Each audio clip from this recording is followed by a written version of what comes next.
What's up, man? What's up, Colby? How you doing, bud? I'm good, man. How are you?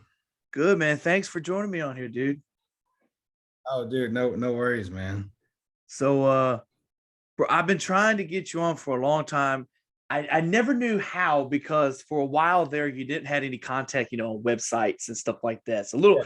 little behind the scenes of how podcasts work. If I don't reach out, to you specifically on Instagram, the best way to get in contact with artists like this is through basically their website. And so Yeah. you were on my top songs of the year last year with Boy from Anderson Oh, yeah. County. And so, and honest to God, man, I didn't know who you were last year because a lot of people were on my Facebook and stuff and they were like, or Instagram, and they were like, man, this Kolby Cooper guy, this is where it's at. I was like, who the fuck is Kolby Cooper? Who is this guy, And then Oh, yeah. your song popped up on my TikTok feed. It was like a 30-second clip or something. And it was Boy from Anderson County. And I said, oh shit. Okay, here we are. I get it now. So, brother, that's pretty cool because and I don't want to say this, and I'm trying to use the right words. Like, I'm 24, you're like 22, 23, something like that. So it's cool to see, and it's also jealousy to see these people that are younger than me just like grow, like, they grew up in like very small townish like I did, and they're like killing it. Hey, dude, sorry, I just didn't hear anything you just said. I lost you for a second. You froze. You didn't hear nothing I said? Okay. No, I heard very first word. Okay. Okay, cool. If that keeps happening, man, they're working on like our power lines and shit here, so it's probably screwed with my internet. If that is, then I'll just hop off and I'll jump on my iPad or something if it keeps going like that. Okay. But what I was saying about how long do you think the podcast will take? 30, 45 minutes.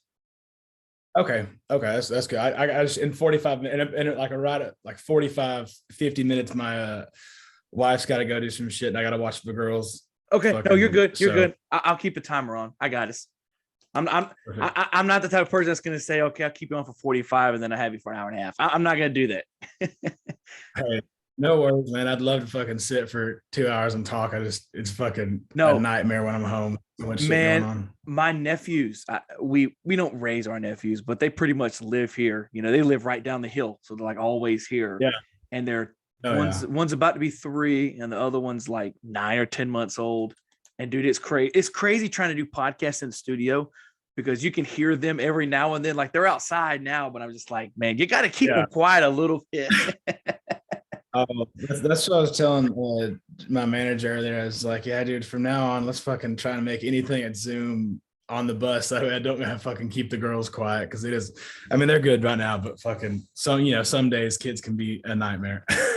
But what I was saying before we got disconnected here was it's always cool to me, and there's always a little bit of jealousy when I see people younger than me, like just kind of get on this scale and they know exactly where they want to go. And like, they just kind of, cause you're blowing up right now. I don't know if you know that, but like, I mean, you had over 100 and something million streams on your songs. I mean, a lot of people will go, I've had 2 million streams on Spotify. That doesn't mean shit. I mean, let's be honest. If you got 2 million streams, that just means 2 million out of 1 chances it landed on it. But to have over 100 million streams, that means somebody's listening to your stuff. You know what I mean? Yeah, no, it's definitely it's always funny to hear that number because I mean, I remember the day that we released our first single, and at the end of the day, it being at like 225 streams, and we were super excited about it, and it's funny to see how far it's come since then. Well, look, not going to do an introduction here, but for guys that don't know who Kolby Cooper is, here is his song, and I'm going to play it real quick, Kolby, if you don't mind. I'm going to play a little bit of Boy from Anderson County. Here we go. She made me better, she made me stronger, she made me want this dream so bad, but she made me wish that forever it wasn't all the time we had. She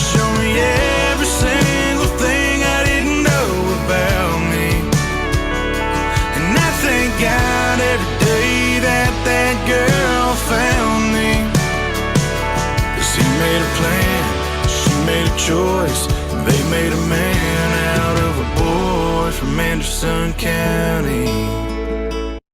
Bruh, I love that, dude. I love that shit so much. Like I really do. Like I will be sitting, I will be washing dishes, and I'll be going, "She made me better." I'll be, it's the jam, Dude, I man, love that shit. and that's 100% real, man. I've said it all the time. Like this guy, Boy from Anderson County is legit. So how did? Yeah, dude. Obviously, it's a biopic song. Like it's a song about your life. So kind of, I know you've answered this a million times, and I'm sure I'm going to ask some questions that you haven't been asked before. But kind of, how did that song come about?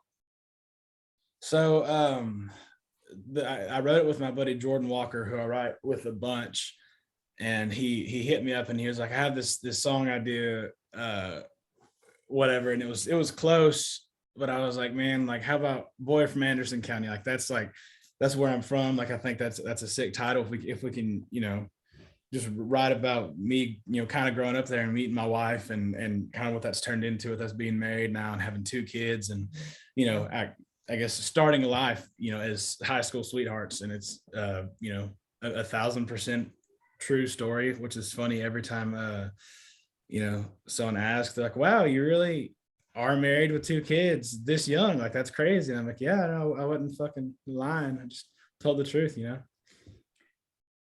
Is it crazy to say that you're married with 2 kids such young? Like, because I know a lot of people, like there was a couple at my school, man. I graduated 2016, something like that. And there was this couple that were married at like 2014. And I was like, Jesus Christ, they're starting a little young, huh? Yeah, man, it's definitely crazy, but I knew, you know, so me and my wife have been best friends since 4th grade. And I always wanted to date her, but she never would. And then finally senior year, we started dating, and I knew that whenever that happened, I never wanted anything else. So I was pretty content. I was excited to start a family, you know. So, but we were 18 when we had our first daughter, or we were 18 when we got pregnant, and then 19 when we had her, and we got married right before we had her. And, you know, then a year and a half later, we had our second daughter, Charlie, you know, and here I am 22 with 2 kids and, you know, hopefully going to start working on number 3 before the end of the year. It's, you know, it's definitely crazy. It's crazy, but I mean, it's funny too, because like my publisher in Nashville, when I first met him, he had just had his first daughter, and I just had my first daughter. Like they're literally, I think 2 days apart, or maybe even a day apart. And he's 43 or 42, and I'm 22, so we're 20 years difference, and now we both have 2 girls, and we're living like the same family life. I'm just, you know, 20 years younger, and it's like I'll be 42 and you know, it'll be just me and my wife at the house, and he'll be, I guess, you know, 62. I'm just, you know, it's a very thought out process is why I've done it so young. I like to think so, at least. See, I see myself like your friend there to be like 45 having your first kid. Like just because, and I know everybody's different. Everybody is different. Like there are some people that are like, success to me is to have a wife and kids or a husband and kids. And I'm like, that's good. But for me, it's like, I don't want to starve like I did growing up. No, dude, I feel that, man. That's, you know, when we first, I guess, had our first daughter, Josie, it was definitely a struggle. I mean, my wife was working and going to college, and I was working and going to college and playing music. And then I stopped going to college and was just working full time, or I guess working for my grandpa as full time as I could, but he'd let me off whenever I had shows. So, you know, I'd normally be off Friday and Saturday playing shows and come back, you know, take Sunday to try and recover from being up all night, 2 nights, and then get up at 6 a.m. Monday morning to go to work. And it was definitely a struggle for at least a year. But I mean, we were pretty fortunate for it to start picking up pretty quick. And now, you know, she's a stay-at-home mom, and I only play music. So it's pretty crazy, man. It has to be that feeling of my wife can stay home, take care of the kids. I don't have to have another job. I mean, I can go to college if I want to, but playing music is now keeping a roof over their heads, keeping them fed, giving them clothes to wear. Like I can't imagine that feeling, you know, just because damn, what, 3 years probably, if you're thinking logically, 3 years. Yeah. No, it's, I mean, it's really a surreal feeling. You know, I'm not, obviously nowhere near where any of us want to be, but just to be able to say that, you know, we're doing good, and it's you know, everybody's happy, and it's whatever that is, it's exciting, man. It's very, very blessed and very thankful, but you know, just got to work for it, you know. So here's a cool question for you that I kind of want to see the background of. So when you released Boy from Anderson County, the EP, right? That's the title of it. That was with Broken Bow and Wheelhouse. Now it says in partnership with Combustion Music. Now you release your other EPs through Combustion Music, correct? So exactly tell me the behind the scenes for me and everyone else that may not know what exactly that means when a Broken Bow, when a bigger label is in partnership with like an independent group. So it's just like I mean, Combustion was my publishing company, and early on they paid for the second EP and a couple songs. So we had volume 1 done. We had Good Ones Never Last all the way out. And then I signed a publishing deal at Combustion, and they were like, you know, hey, let us pay for these. And we were just like, sick. And they paid for 3 sides on the deluxe version of Good Ones Never Last, and then volume 2.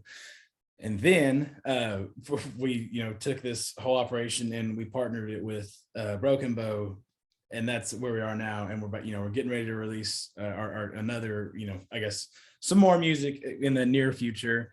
And yeah, I guess it's basically that. It just came from, you know, started with just us, and then Combustion, and then added all that together with Broken Bow. I mean, it's crazy. Like you got Broken Bow. I mean, there's Jason Aldean, Dustin Lynch, those guys like that you probably grew up thinking these guys are my heroes, and now I'm kind of on the same label as they are. And it's definitely cool, you know, to be a Texas guy with, you know, that's you know, doing it. You know, when people listen to your music, and I was polling some people on my social medias, and I was like, they were kind of half and half between traditional country and this newish country, right? Which I like to call pop country, basically is what it is. Yeah. So you were kind of a mix of both. And a lot of people work like I see a lot of people complain a lot, like, oh, you shouldn't play, you know, Thomas Rhett on the radio. And then I get into this argument with them, and I say, okay, take wrestling, for example. I'm a big wrestling nerd. I'm a mark for wrestling. And I go, wrestling has changed since the 1800s. Damn, since the 90s. Like, and it hasn't died out. It's one of the biggest, you know, WWE's one of the biggest ticket selling businesses out there. And it's like, it has to change in order for it to stay relevant and not die out, you know? Yeah. No, absolutely, man. I mean, you know, whatever my music is what it is. I just go in and make music that I fuck with, and right. That's what it is. You know, I'm not trying to hit any lane. I'm just you know, it just happens to come out country, right? You know, if it came out, you know, as rock, it'd be rock. If it came out as hip hop, it'd be that. You know, that's just what it naturally comes out for me. So I'm not like trying to. I'm just trying to make shit that pleases me, and that I love. You know, I'm trying to make music I love, because it's what I'm going to be playing every night. Well, it would be hell on earth if you put your stuff out there according to what people wanted it to be, because you're gonna piss at least one person off anyway. So what's it matter? Yeah, no, absolutely. And I think if you can look back at your music at the end of the day and really appreciate what you did, great. And then if you can do that and at the same time have fans appreciate it and love it, then it's just, you know, then you're doing something right. Right. So do a couple of things here real quick, since we're short on time here. I want to talk about 2 of your biggest streaming songs, which surprisingly wasn't Boy from Anderson County. I thought that would be up there, but it's actually a lot of your earlier stuff. Like, here is a little bit of Fall. Fall with me. Yeah, you never know where this one might lead. Which I think is the jam. So when I play these songs back, I see a smile on your face. what's going through your head as you hear these songs? Because obviously you've heard them thousands more times than everyone else has. Yeah, man. So Fall, it's funny. That came out on our Good Ones Never Last album. And I wrote it whenever I was 16. I started it, and then I finished it when I was 17. I was a senior in high school. I was dating my wife, and it was kind of like the first song that I wrote for her. Mm-hmm. And then we put out our Volume 1 EP, and it didn't make it on there. We picked 5 different songs, whatever.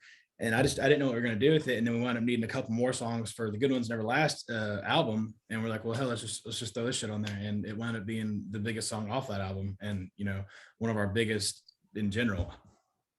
So if you're playing a show, how long does your show usually last? I know it varies between what venues you're playing, but just in general. Yeah. So if we're headlining, it's typically like a 90-minute set, but a lot of times we'll play like 105 minutes, or not. We'll play like 95 to 105 minutes, just depending on the flow of the set and the crowd and everything, So a lot of people do this differently, and I want to know where your stance is. So when you're making a set list, do you use the same set list throughout every show, or does it, like you mentioned, does it depend on the crowd? Yeah, we'll sometimes it depends on the crowd, but we have a set that we follow, and we sometimes we'll change some songs around, but we normally follow it pretty to a T. But yeah, there's definitely some nights we'll add in another song, or we'll take a song out, just depending on how it feels. Where does Fall land in that set list? Fall is, like, I would say right at the 3/4 mark, because after that it's like Fall, It Ain't Me, Excuses, and 2 Words. Where does Boy from Anderson County end up? Like, is that like halfway through? It's right before Fall. We hit 2 love songs, and then it's just like fuck you songs. Yeah, and it's interesting. I love just the stories about how, like, people, how they work their magic, because I went and saw Kiss late last year, and it's crazy how their show it's like a play. Like, they say this, Paul says the same thing to Gene says the same thing to Tommy, and they play each song. There's no, like, they don't play one song for 5 minutes and then the next night they play it for 4.5. It's like, it's all planned out, just like the Eagles. Like, so I love to hear those stories about how, some people just have, fuck it, who cares? Let's just play the songs we want to play, No, absolutely. And that's the thing. It's funny. There's so many different ways you can put a set together. There's like the most garage band way of just fucking, calling out what song you want to play right before you play it. And then there's like, you can go as far this way as you want to have like the whole theatrical setup with, a bunch of costumes and a bunch of dancers and all that. It's just a very, very wide spectrum with a bunch of stuff in between. And it's just, it's really interesting. You can watch, 2 bands that have a completely different set play for 60,000 people a piece. It doesn't matter, but those 60,000 people really love each of those bands, What album are you listening to right now? Man, the new Oliver Tree album. Oh man, yeah. I'm listening. I'm listening. I don't know if you know Morgan Wade. I'm listening to her new album, Reckless. Let me tell you something. I will listen to it. I've never smoked pot, never done any type of drug in my life, but I imagine if I did, that was what I'd be listening to. Hell yeah, man. She's a badass, man. That album is great. Album is great, yeah. So you grew up in East Texas, is that right? Anderson County? Where exactly is that at in Texas? So I grew up in Bradford, Texas, which is right between Palestine and Athens. For people that know anything about Texas, and for people that don't and just know major cities, I'm an hour and a half southeast of Dallas. Well, I don't really travel a lot, but my dad back in the day, him and my uncle used to own a camper trailer business, and people would buy campers and they would take them, they would use the truck and they would take it to different states. I remember I drove to Texas once with my dad. Oh, you talk about trees. That's all you see. Oh, dude, it is. And, funny enough, if you drive into Texas, from the east side, you'll only see trees, but if you keep going straight about 4 or 5 hours, you'll get to where you see nothing but just flat desert. It's funny. Yeah. It was trees, and then like a couple hours later, it was like, okay, we're like in the damn, the Sahara Desert here, just like 30 minutes later. Yeah, man, it's weird. It's real weird. It's real weird. So when you were growing up, what was the type of music that you were listening to? Because I was watching some interview or, doing my research, and you had mentioned that your dad, you would drive around the farm truck with your dad and he would put on this music. So what type of music was that he was listening to? Man, it was Waylon Jennings, which is why I have the Waylon on my arm. And that he's still my all-time favorite, man. Well, I can see that signed picture you got up there above your left shoulder. Yeah, exactly. He's the shit, man. So it was like Waylon first, and then it was, following that like the Highwayman and Johnny Cash and Willie Nelson, Christopherson, and then the 90s, and like Chris Ledoux and Alan Jackson and George Strait. I mean, any country that you could find is what I was listening to as a kid. And then when I was in like 4th grade, I think my dad got me an Ozzy Osbourne CD, and that was when like it started the whole rock thing for me. It was when I fell in love with rock. So the country and rock have always my favorite 2 genres. I know there's a million subgenres of them, but as far as I guess main genres go, I love all music, but those 2 have always stood out to me. And starting in 4th grade, I got into Ozzy and like all this 80s hair metal, and then in 7th grade I got into Nirvana, and I have the smiley face on my wrist. Like and I've really gone through as many, I guess, genres as you can as far as rock and country go, and that's about all I've listened to. Man, see, same here. Like when I was growing up, it was nothing but country music. And then I found classic rock. I found Ozzy and Aerosmith, and I found the hair metal, and I said, whoa, like it opened up a whole new world to you. Like, because you're like, all you've heard is boot scoot boogie, and you've heard that for the rest of your life. When you hear that there's actually a world different out there, you go, yeah, whoa, and it's crazy to see that the 90s, that Nirvana came in, Kurt Cobain came in, and with Dave Grohl, and they just demolished the hair metal. Like there was no more hair metal anymore. And it's like, I don't think we've had that since then, like just a band or an artist come in and just create a whole new subgenre for a genre. Yeah, no, absolutely, dude. It's and I'm such a big music guy. Like I love everything about it as far as the history and I try to learn everything I can, and it's so interesting. So it's it's taken me down so many rabbit holes and introduced me to so many new kinds of music. Like, I mean, even just this year, I've gotten into so many different bands. Just being on the road so much, I'll sit in the back, just fucking plug my headphones in and just lay there. Go down these rabbit holes, just doing whatever. I had speaking of Waylon Jennings, I had Way Jennings on, which is I think the grandson of Waylon. Yeah. Oh, hell yeah. And this guy has like a phenomenal story. Like he's like, because one of my favorite artists is Shooter Jennings. Like I love the Gunslinger, man. That album kicks ass, dude. I love the Gunslinger. But he was telling me, I had someone on, and they were telling me the story about how Waylon Jennings he had a gate outside of his house, and all of these people would stop and they would take pictures of the Waylon Jennings house, and they were trying to catch a glimpse of Waylon Jennings, and he had come out there and he was like flipping them off and cussing them off, just being funny, just trying to make people laugh. And I was like, that's one of the greatest stories. Dude, that's awesome. That's badass. I'm sure they would love that, man.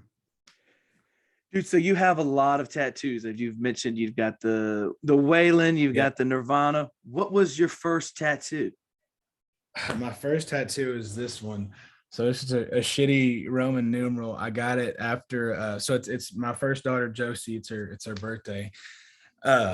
So I got it after, or right, we were playing some show in Houston, and I just looked at my manager. I was like, "Hey, dude, find us a tattoo shop. I want to get tattooing." He's like, "All right." He just looked up and found the first one, and we went. It was some shitty tattoo shop, and I mean, they did well, I guess a decent job, whatever. But it was my first tattoo, and it's a little bit fucked up, and I'll always remember that, dude. But It cost you $15 and a tetanus shot.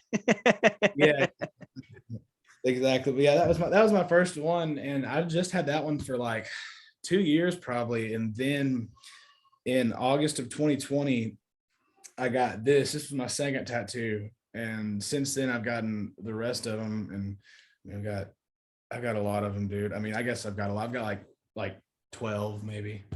I got to get more. I've been wanting more, dude. It's so hard to make time to get back to get some, you know. Yeah. What's the one that means the most to you? The one that means the most is probably either this one. It says Curse October. It's a song that I wrote for my dad, who passed away when I was 14, right. Or either one of my daughter's birthdays. I mean, but it probably is Curse October one. I'll be honest with you, Kolby. When I look at you just from the chest up, right? We're doing this. Yeah. You don't seem like a person that would be covered in tattoos. And it reminds me of like Ed Sheeran. Yeah, just with his face, he's like covered from like his neck all the way down, his back all the way down. It's like, it's crazy, but tattoos have a story. Like I wouldn't imagine someone would just get a tattoo just for the crap of it, just to get like a lizard on them, just say I got a tattoo. Like, you know, so it's cool to know that they all have a story that means something to you. Yeah, absolutely. Even the ones that don't really mean something, they mean something, you know, like that's what I was telling somebody the other day, because they were like, so what do all these tattoos mean something to you? And I was like, man, I think most of them do. And I was like, I'm sure some of them don't though. And I was looking around, I was like, man, honestly, all of them, if I look at them, I think about them for a minute, they all do mean something to me, you know. And I think subconsciously I've gotten them without realizing that they do mean something. You're like, I got this, like, I don't know, I just got a bunch of whatever, but you know what I mean? Like, I think that like whatever you get is gonna mean something to you, even if you don't think it's gonna. I mean, I don't know. Maybe if you get something real fucking dumb, it won't. But well, see, that's what I'm saying. I want to get a tattoo, and I'm like, but it has to mean so much to me because. But then the thing is, what if like you see people that probably got like a Bill Cosby joke tattooed on them, and the fool they look like now? Like that's my fear. You know, there's also all the people who like. I'm obviously a diehard Yankees fan, but I would never in my life get like Yankees 2025 world champions tattooed on me. That's crazy. Before they won. That's crazy. And there's the people, yeah, exactly. The people that'll be like, oh, they're gonna win this year, dude. I'm getting it tattooed on my face. You know, it's crazy. Ooh. Would you ever get a face tattoo? Because that's a big commitment.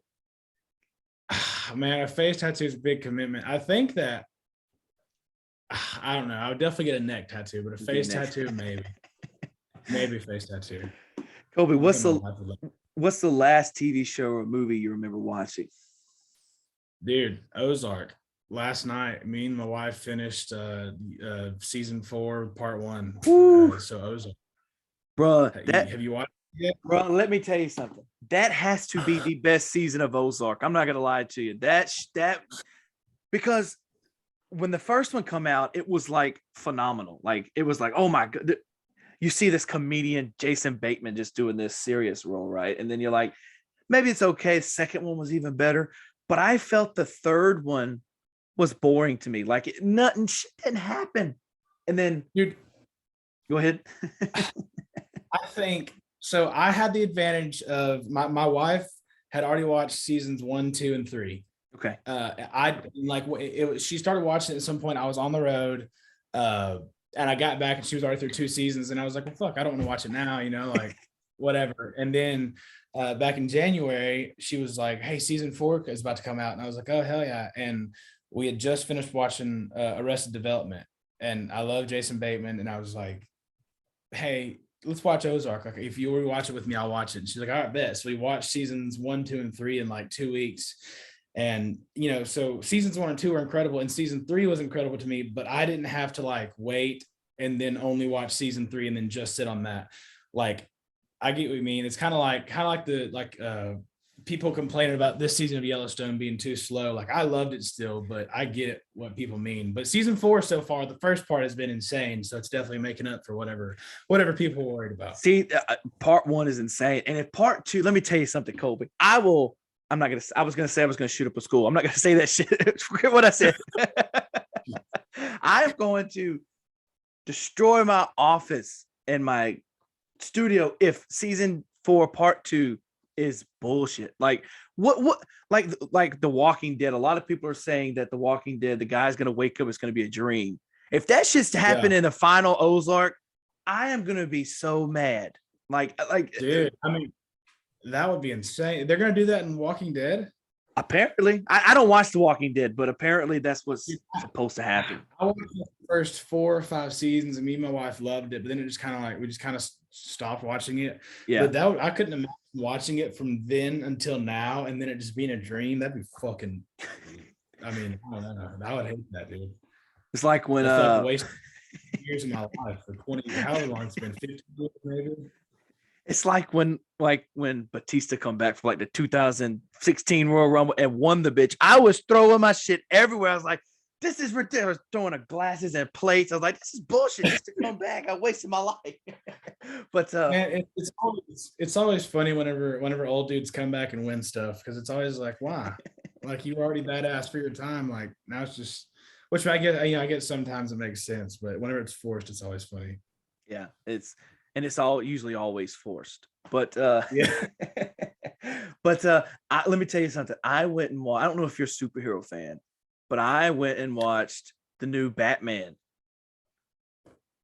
How is it? Holy shit, dude! I love superhero movies. I never watch them. Like, I don't know why. It's just, I guess it's because my wife doesn't watch them, and I rarely watch movies on the road. But I want to start getting into them. I love Batman, so I'm sure I'd love it. It is this is I've sat on it, and I've sat on. I wasn't gonna say this is the greatest Batman movie that's ever been made. I'm telling you, I'm telling you, because for me it was 1989 Batman with Michael Keaton. That was the shit. That was me. And then The Dark Knight come out, and you're like, oh my god, what are we watching? But man, this new Batman, and I was one of the haters that were hating on Robert Pattinson. I was like, this is bullshit. I don't want no Twilight motherfucker coming in here. Robert Pattinson is Batman. And let me tell you, holy shit is right. It is fucking crazy, bro. It is ridiculous. Dude, can you, is it only in theaters right now, or you think it's on like fucking Amazon? I may go watch that bitch later.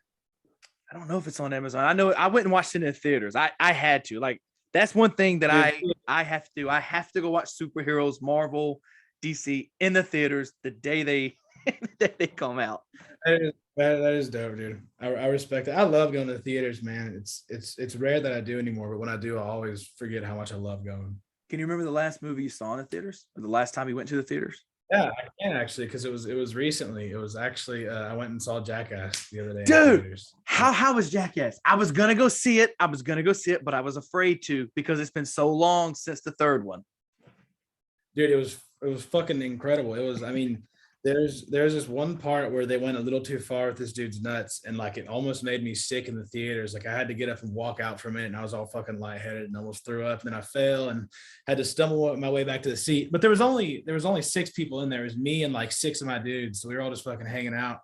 And there was 2 people at the very top. They weren't, they were watching the movie. But it was incredible. I would just say it was incredible. I don't like blood. And it was just this tough part that if you don't like blood and you can get queasy, you may just want to close your eyes. That was another reason I didn't want to go to the theaters, because like for me, a theater, I have to get popcorn. It's just this mindset, like I have to get it. And my thing is, if I go see Jackass and I know they drink like pig cum and stuff like that, and this one is like, there's no way I'm gonna hold that popcorn down. There's no way. I was eating popcorn, and we just poured, like, it was one of those theaters that had the button you could push and the butter just came out, so we just poured easily 16 ounces of butter into this popcorn. And we were just sitting here eating it, and we were just vibing. I had my Diet Coke right here just chilling, and then it happened, and I was like, oh dude, this isn't good. And I just had to get up and walk out from it. I didn't throw up, but I thought I was going to, and it was tough. There was a couple of things I saw on TikTok that, because people sneak their phones in and they record it. There was like one that kind of like when you hit your shin really hard on the back of a truck or something, like where Steve-O, they had the guillotine and the skateboard just comes slamming down. I was like, man. One of the funniest parts of the entire, like, you gotta watch the whole scene of what happens to really understand the full depth and funny behind it, but that was one of the best Jackass scenes I've ever seen. Well, man, look, as we wind down here, gonna keep you about 5 more minutes if you're cool with that. I give you 5 minutes extra to get ready. Perfect, man. I want to do these little things that I call first question, first answer. So I'm going to say the first question that kind of pops in my head. You give me the exact answer that pops into yours. Perfect. One album to listen to for the rest of your life. Right now, it would be damn it! It's the black Waylon album with the black W. I can't remember the name of it right now. Shit. Oh, I'll just go with the Outlaw record. Okay. The one with Willie, yeah, and Jesse, and I'll do that one. I'll take that one. That's a heat. Okay. If let's just say you get hit by a bus, Kolby, and you're laying there dying, you have 3.5 minutes left, and they go, okay, you have to sing one song. What's that one song you're going to sing? I'm going to go with Storm's Coming. It's an unreleased song by me. Okay. Yeah, I'm going out with me. In your mind, what is your favorite movie quote of any movie? I'll be your Huckleberry. Come on, baby. I got Tombstone right here. Oh God. My favorite one, and a lot of people know this, but you don't know it, Kolby, is from Meet the Parents. You ever seen that with Ben Stiller? I have. There's a scene in the movie, which is my all-time favorite scene of any movie. And it's when he was talking about how the little kitten couldn't get to the cat's nipple. And he went and he milked the cat for the little kitten. And he goes, hey, you can milk anything with nipples. And Robert De Niro goes, I have nipples, Greg. Can you milk me? Like, for me, that was just so unexpected and the greatest scene I've ever seen in my life. And that's a great movie. I haven't seen that in for fucking ever. If I had to go a second, I would say, "Oh no, Dewey, I'm halved." From Walk Hard. Dude, I watched Walk Hard. I've seen that movie so many times. Like, it's the funniest shit. Like, go away, Dewey. You don't want none of this. It makes you feel really good, and it makes you not care about anything in the world, but you don't want none of it. Dude, it's like our band movie.